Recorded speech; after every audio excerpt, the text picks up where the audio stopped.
There are a certain number of human beings that we will never get along with. I learned that. Sorry for the strange story out of the blue. My name is Mary. I hope you can bear with me for a moment. I am married to a man named Ted. Ted is a busy man with a busy job and is working alone in the suburbs of Tokyo.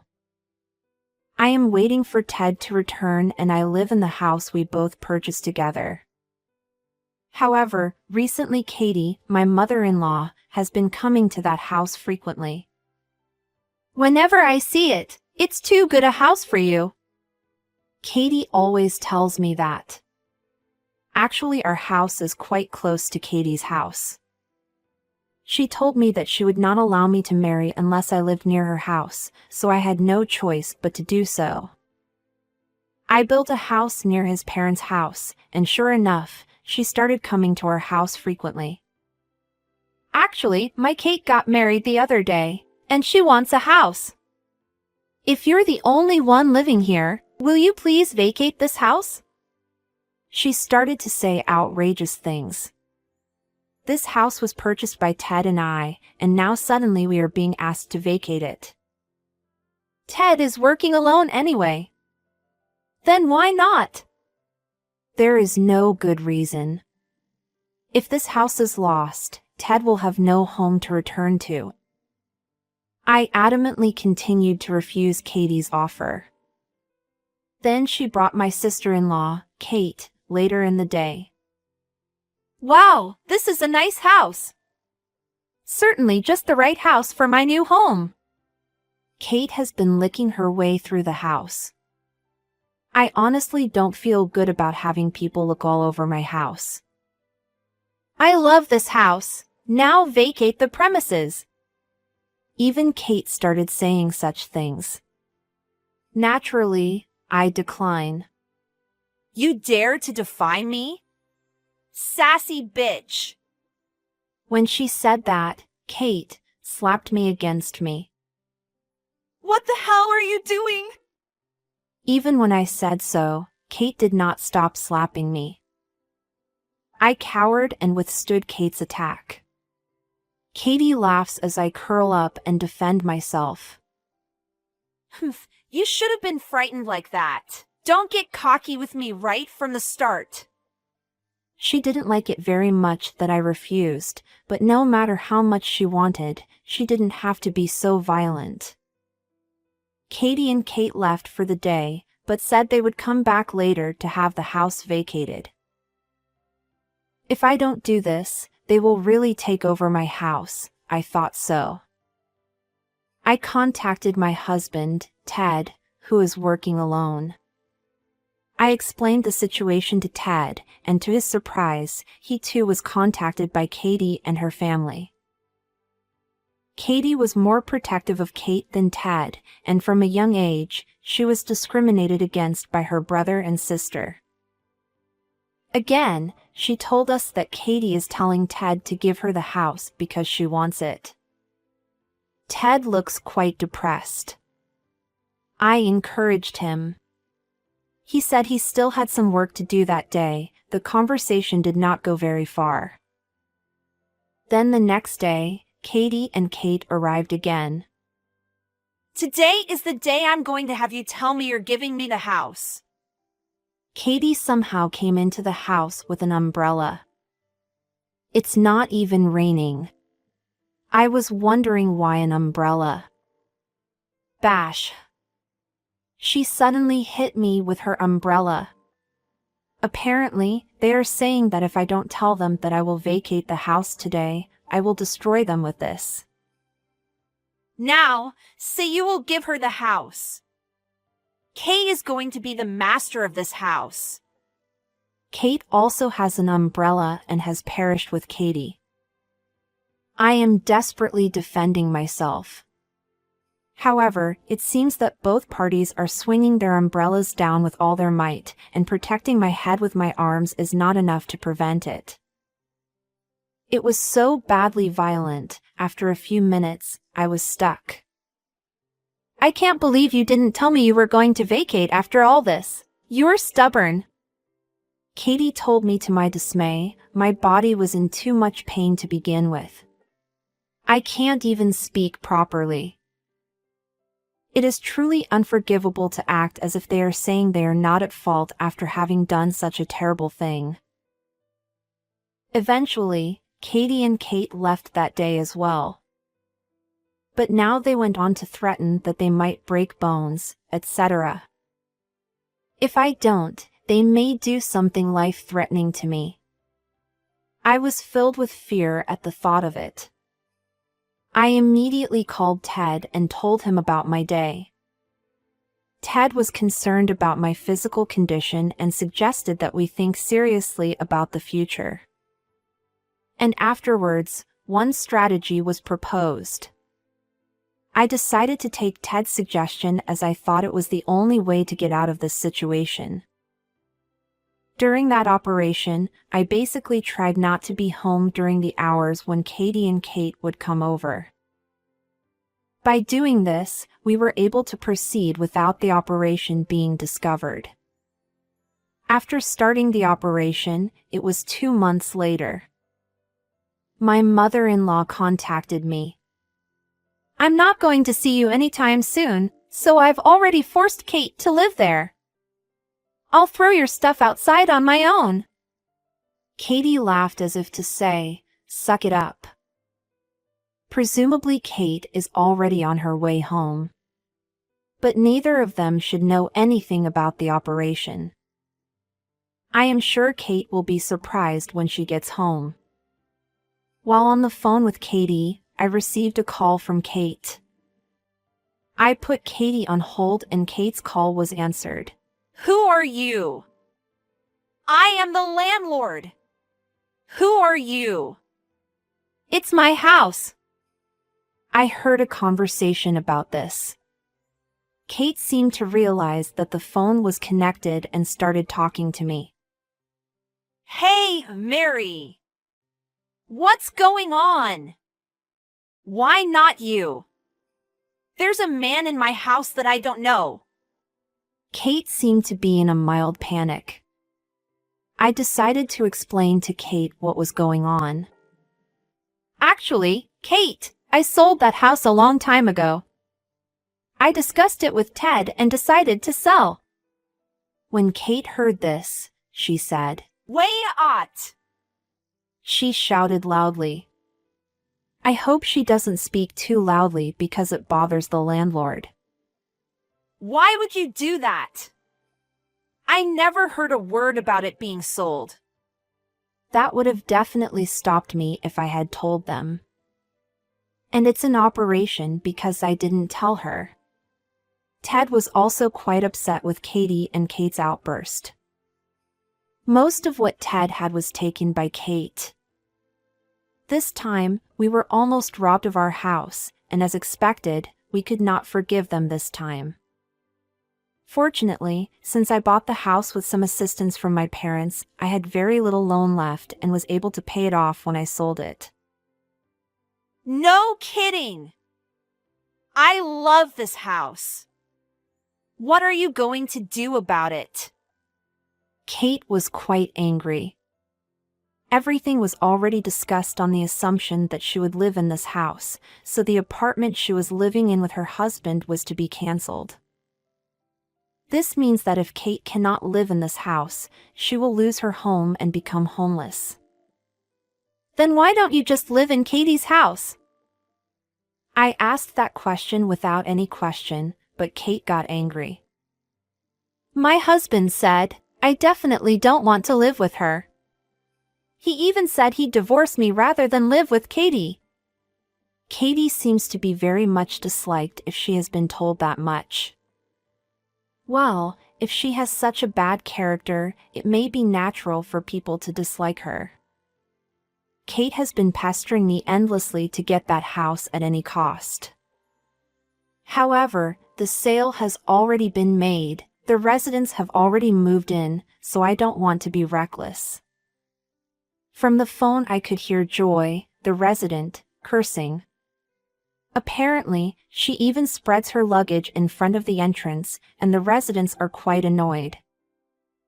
At this point, she may not be able to complain even if the police are called. I'll tell you what. Do something anyway. You're the one who sold the house. Kate didn't want to get angry and tried to get me and the resident to talk on the phone. That is certainly the person I sold my house to, but that doesn't mean I have anything to tell them. I think the least I can do, if I have anything to say, is to say that I am sorry that someone I know is inconveniencing you. At any rate, I declined Kate's offer. Then Kate starts yelling again. So I must tell you that if you shout in front of the house, it will be a nuisance to the residents. It may be useless to say anything more to the silly Kate who doesn't understand no matter how many times I tell her.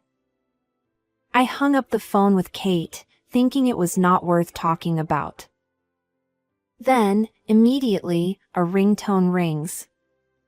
It appears to be from Katie, who has been put on hold and cut off. I answer the incoming call. What on earth are you doing?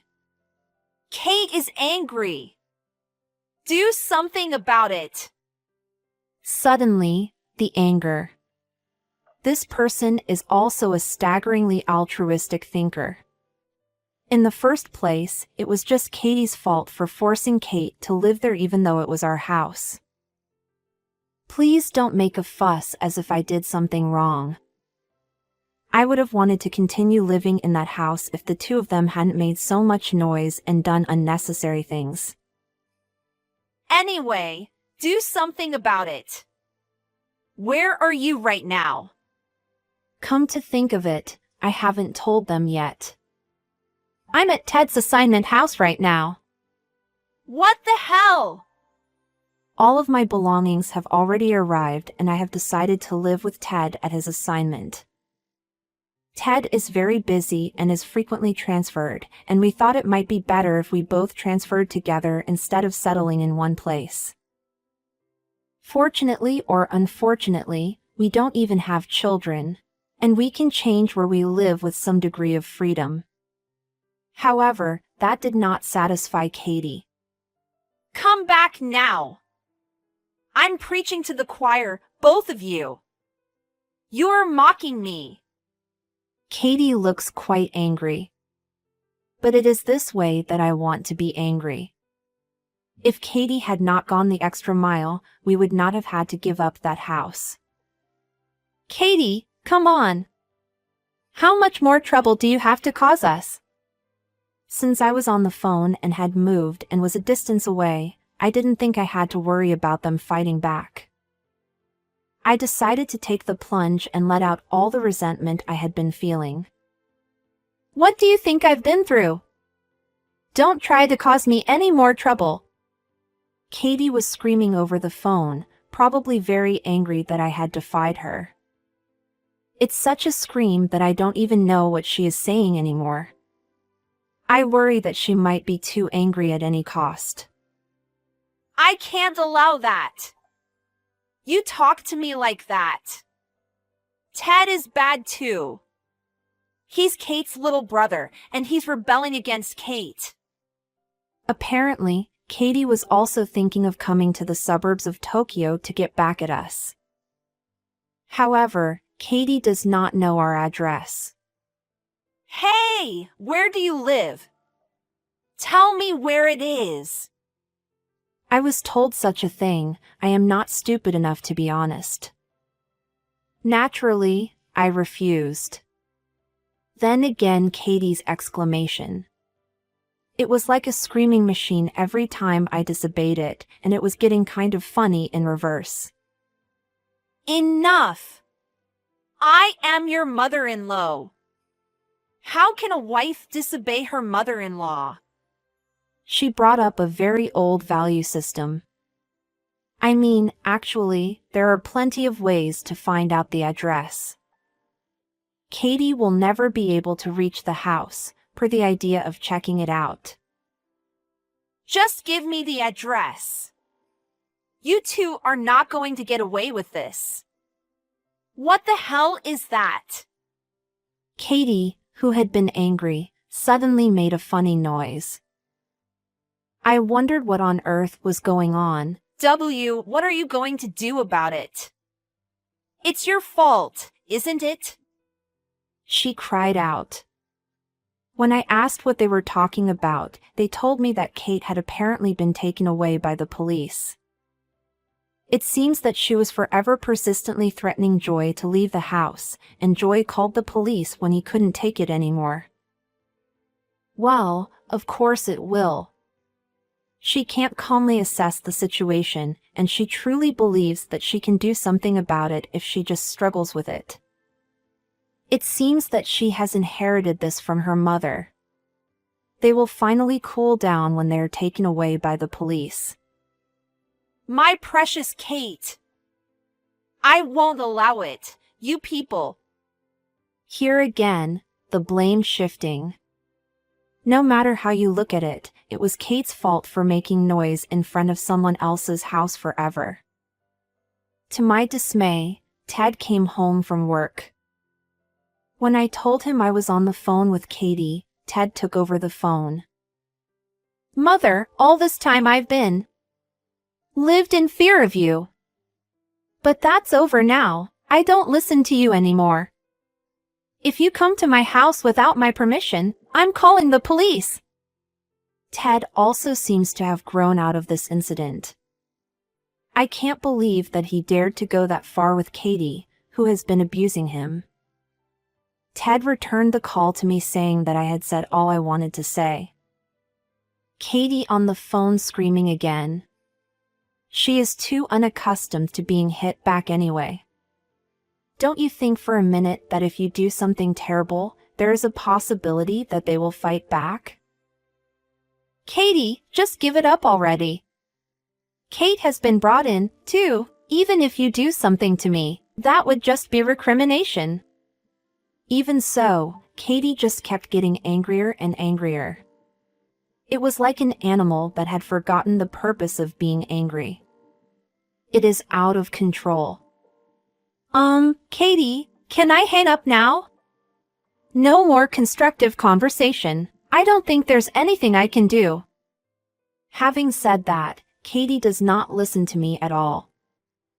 Don't speak for me. Mother-in-law is absolute.